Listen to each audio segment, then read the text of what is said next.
নোয়াখালীর আঞ্চলিক ডায়লগ দিয়ে কোটি দর্শকের মন জয় করা মানুষটি আজ শুধুই একজন অভিনেতা নন, এক বিস্ময়।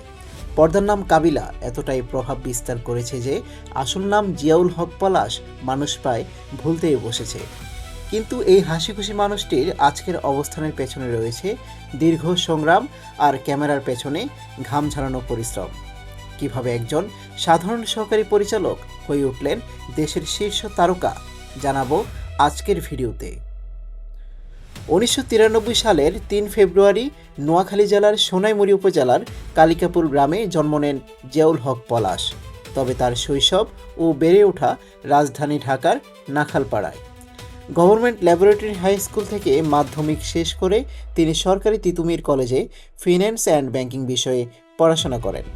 ছোটবেলা থেকেই অভিনয়ের চেয়ে নির্মাণের প্রতি তার ছিল গভীর টান। পলাশের শুরুটা কিন্তু ক্যামেরার সামনে ছিল না, তার মূল লক্ষ্য ছিল একজন দক্ষ পরিচালক হওয়া। মিডিয়ায় তার হাতেখড়ি হয় প্রখ্যাত নির্মাতা মোস্তফা সরোয়ার ফারুকীর সহকারী হিসাবে। সেখানে প্রায় 2 বছর তিনি নির্মাণের খুঁটিনাটি শেখেন। এরপর পরিচালক কাজল আরিফিন অমির সাথে সহকারী পরিচালক হিসেবে যুক্ত হন।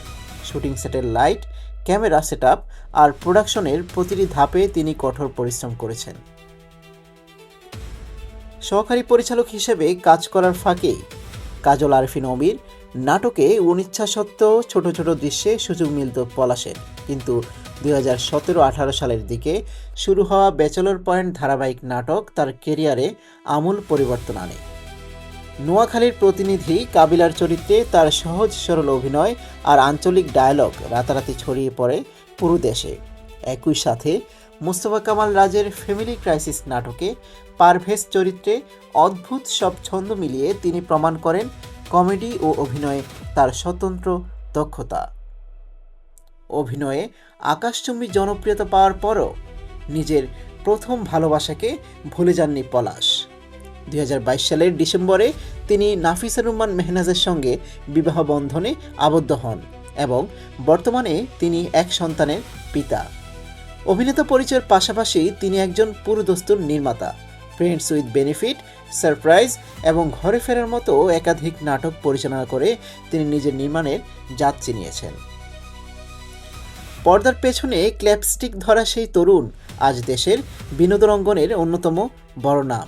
জিয়াউল হক পলাশ প্রমাণ করেছেন মেধা, সততা আর নিরলস পরিশ্রম থাকলে পেছনের মানুষটিও একসময় পুরো মঞ্চের মধ্যমণি হয়ে উঠতে পারে।